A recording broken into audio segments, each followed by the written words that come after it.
Hello, my name is Robin and I'm a storyteller, and today I'm going to be telling you a story about a young wizard's apprentice, an old witch, a magic ring and a dragon.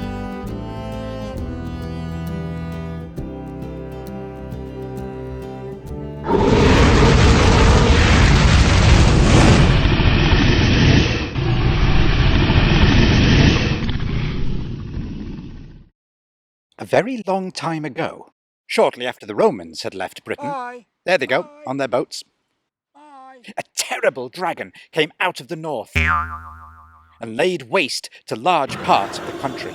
Wherever it went, it left a trail of destruction. If it came upon a building, it would destroy it. It was a terrifying beast with scales like iron and two great eyes that shone with a fiery orange light. Now, At the time, England was actually 7 small kingdoms, each ruled by a king.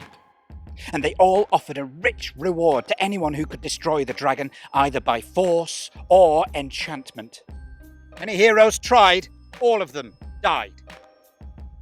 The greatest wizards of the time studied the history books and scrolls and discovered that there was only one way to overcome the dragon.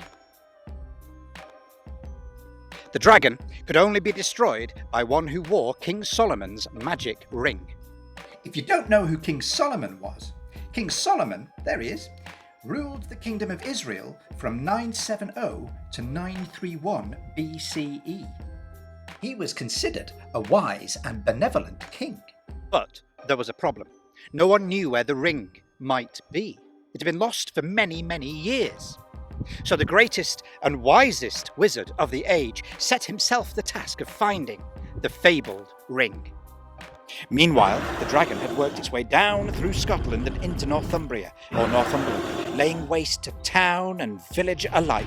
After many weeks studying the history books, the wise wizard made a discovery. An ancient witch, who'd once been in the service of King Solomon, still lived in the east.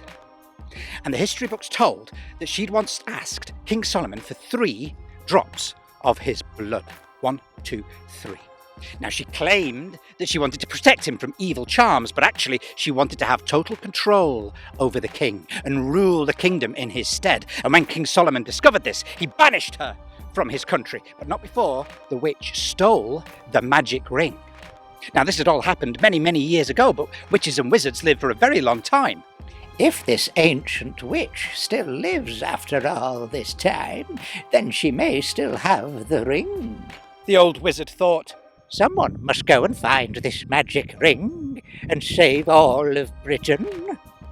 The wizard wasted no time in asking his young apprentice to go instead of him, because, it was a long way and his knees weren't very good anymore. So the young apprentice, our hero, saddled his horse, made himself some sandwiches and a flask of tea, and rode off to save Britain from certain doom.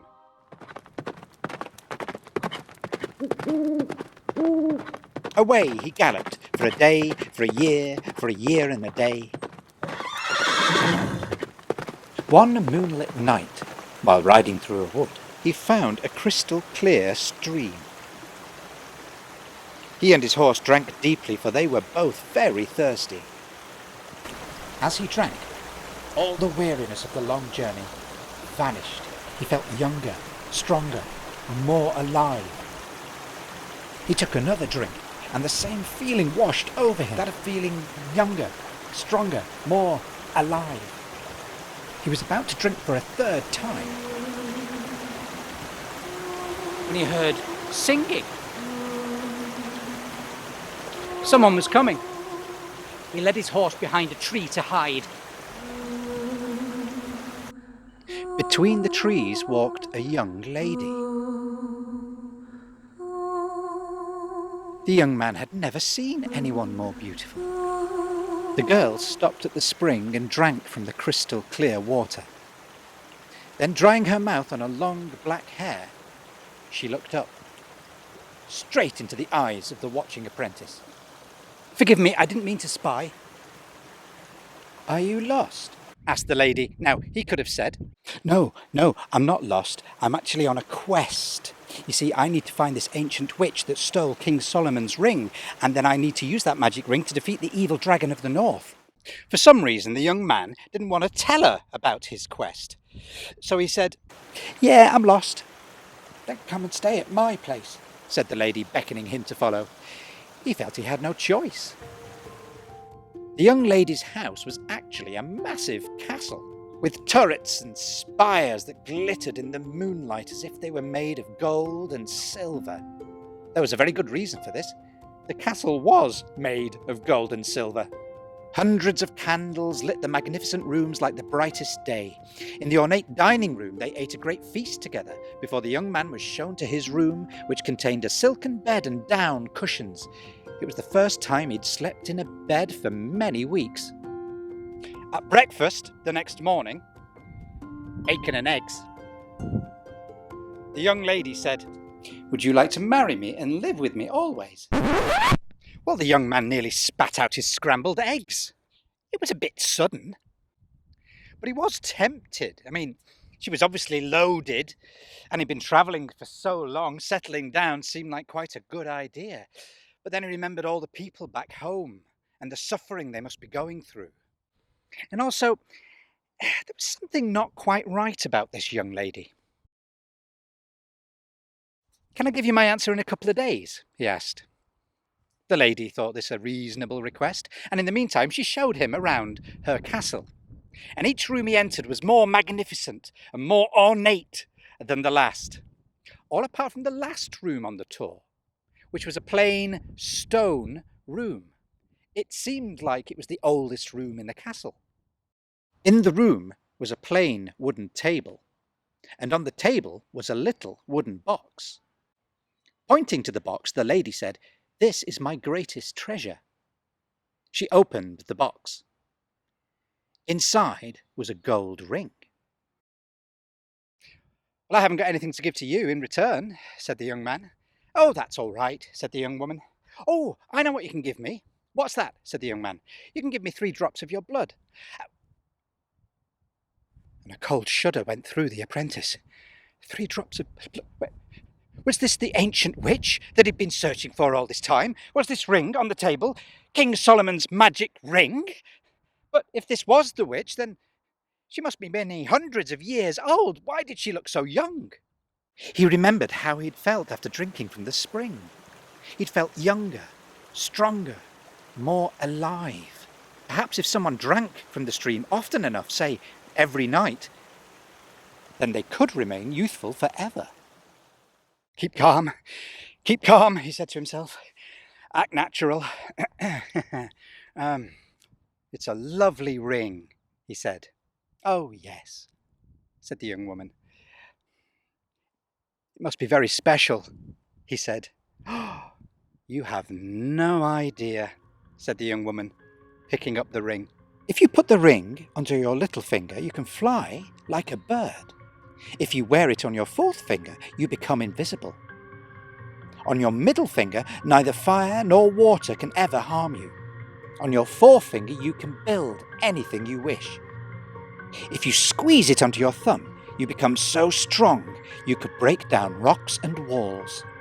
This ring once belonged to King Solomon, the wisest of kings." The youth was astonished at the power of the ring, but how to get his hands on it? "The ring can't do all of those things," he said. "Course it can," said the witch. "No, it can't." "Yes, it can." "No, it can't." "Yes, it can." "I don't believe you." "Well, try it out for yourself then," said the witch. Which finger makes me fly again?" he asked. "Your little finger."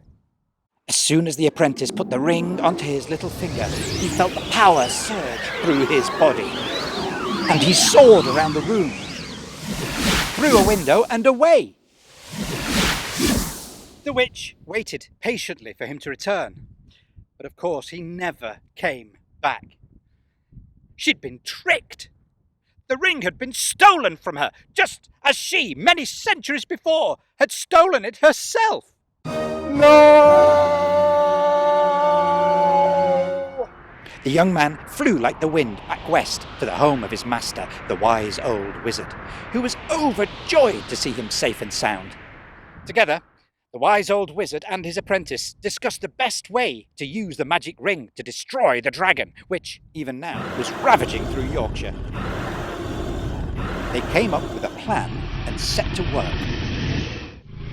So, with the magic ring on his forefinger, enabling him to build whatever he wished, he created a horse, a life-size horse out of solid iron with great wheels on its legs instead of hooves. And he also fashioned a massive spear out of the trunk of a great tree.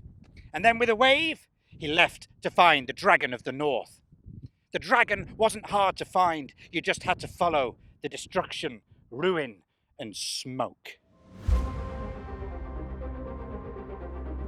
He found the dragon lying asleep in a field, full and bloated after eating most of Grimsby. The dragon's ears twitched. It had heard something. It opened its red, glowing eyes. The dragon was surprised to see a young man with a ring on his thumb sat astride a huge horse made of iron and pushing it across the moors with a giant spear coming towards him. The dragon opened its mouth wide and roared.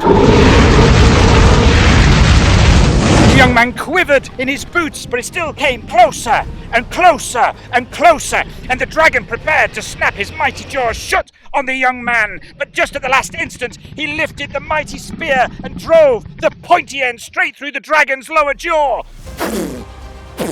And then he leapt off the iron horse. There was a clap like thunder, and the young man turned around to see the dragon had snapped its jaws shut, pushing the other end of the spear straight through the top of its head. The dragon now had a huge spear sticking through both ends of its head. This just made the dragon even more angry than before, and it took a deep breath in to prepare to breathe flame on the apprentice. He quickly changed the ring to his middle finger, making him invulnerable to fire. Time and time again, the dragon covered flame as hot as lava, but to no avail. He quickly changed the ring back to his thumb again, and he picked up the iron horse and he threw it straight into the dragon's jaws just as it was about to breathe fire again. And the flame melted the iron, and all the molten metal ran down the dragon's throat, sealing his throat shut forever. And then quickly, the young man grabbed the bottom of the spear and stuck it deep into the ground. Now the dragon's head was pinned to the ground, and it couldn't breathe fire, but it was still dangerous as its tail could whip to and fro, breaking a man's back. The young man changed the ring to his fourth finger, turned invisible, and went away to wait.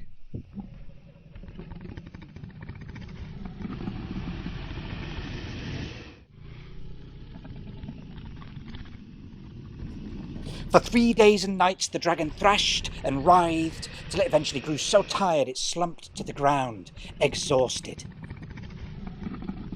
And with the ring back on his thumb, the young man found the largest boulder he could, picked it up and dropped it straight on the dragon's head. And that was the end of the terrible dragon of the north. And you can imagine the rejoicing there was in the land when everyone heard that the terrible dragon had been killed. There was shouting and hurrahs, and they carried him into the city on their shoulders, and they pulled party poppers and set off fireworks.